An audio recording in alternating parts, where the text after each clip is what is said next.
is the biggest invention that mankind has ever done. And it's not fire.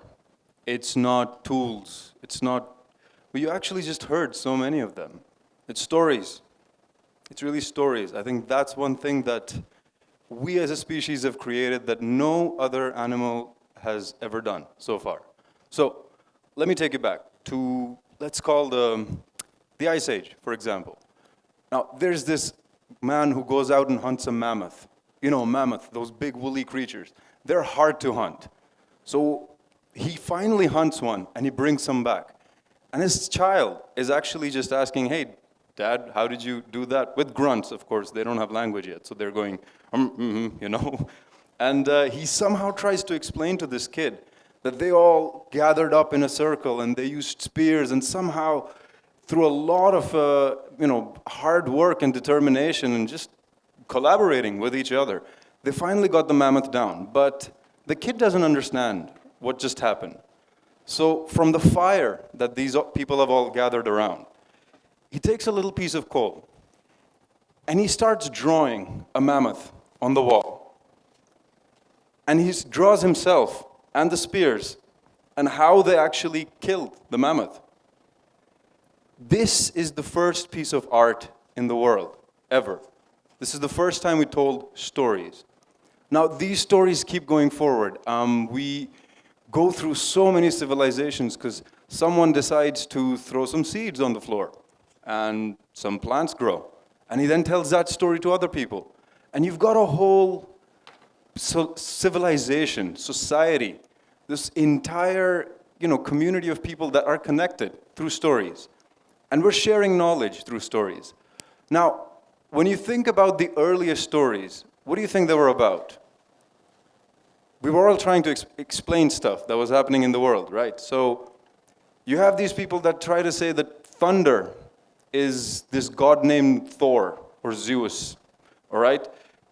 The sun is this Surya Dev that we call. So even Egyptians, they say that when you die, you go to this Anubis, this dog-headed deity that you go to. What are these? These are just stories. Stories to explain some of the most complex concepts in the world.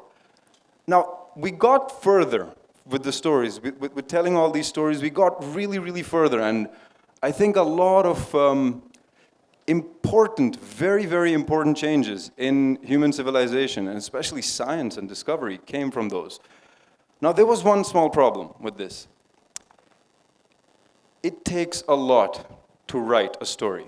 It takes a lot of effort. It takes a lot of, you need to write it. So how do you write it? You get a scribe to write it well. So the people that were telling these stories, but there weren't many. There really weren't many. There was a barrier to entry. The stories were definitely for the people, but they weren't by the people, and they weren't stories of the people. They were gods, and some dude named Jesus helped all of us, forget our sins.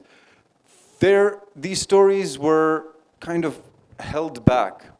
And the thing that was holding them back was how much can a person write? You need to pay that person to write.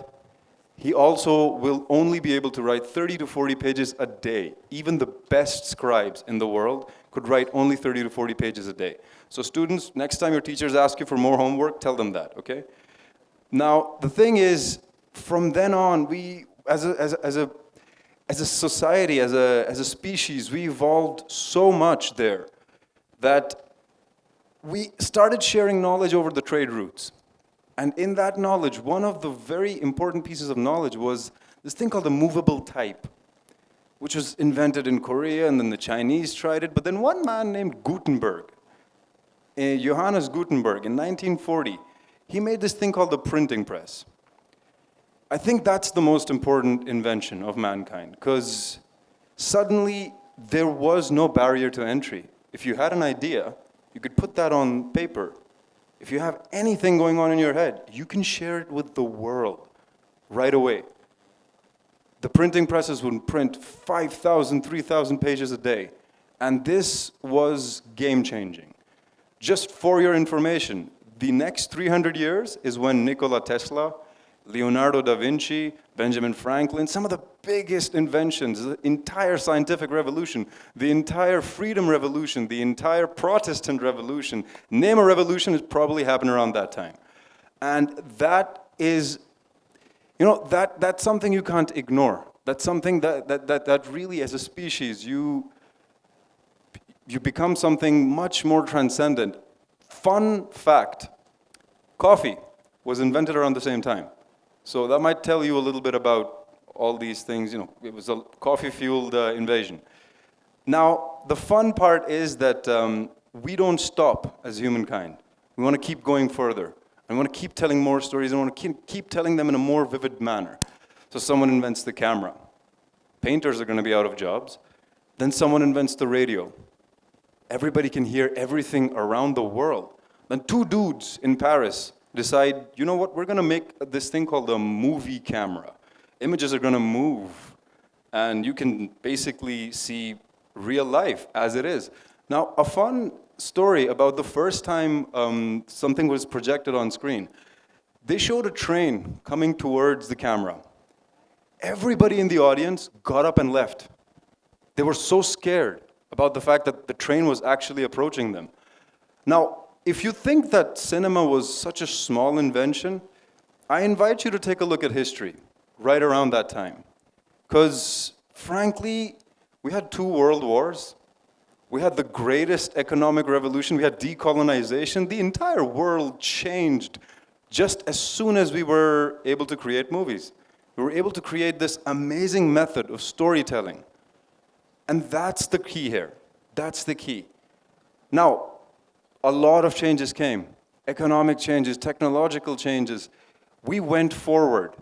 But there was still one problem. The stories, they were definitely for the masses. And they were sometimes of the masses. You had the occasional guy talking about the Roman Empire, or sometimes it would go out in outer space. But the movies were not by the people. Now, that is where one invention changed everything. And I have it in my pocket, this thing right here. Because this gave every single one of us a screen, a camera, and something to take a look at, just connected to the entire world, in our pockets. You know what this is like? This is a bit like that fire in the beginning, where we're all sat around and we're sharing stories about what happened in our day. Because for the longest time, stories were kept a little bit away from the people.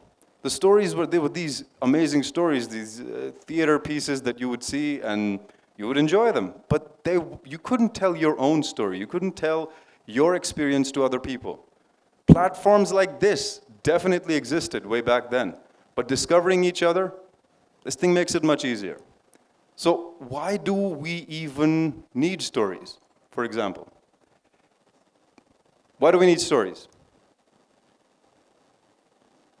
Right? None of us have an answer to that. It seems like the most illogical, unnecessary thing. It's hard to survive. Survival was hard even way back then. Think of the caveman. Survival was hard. But why did he need to tell that story? So that his kid could understand. Because once we're in that safety of a community, these stories, they give us this psychological reassurance. Because without stories, I don't think we're going to go forward. So I keep telling people that, yes, no matter what, humanity has the perseverance and the collective consciousness that we are going to survive. But with stories, I think we might thrive. I just think we might thrive. But hey, that's just a story.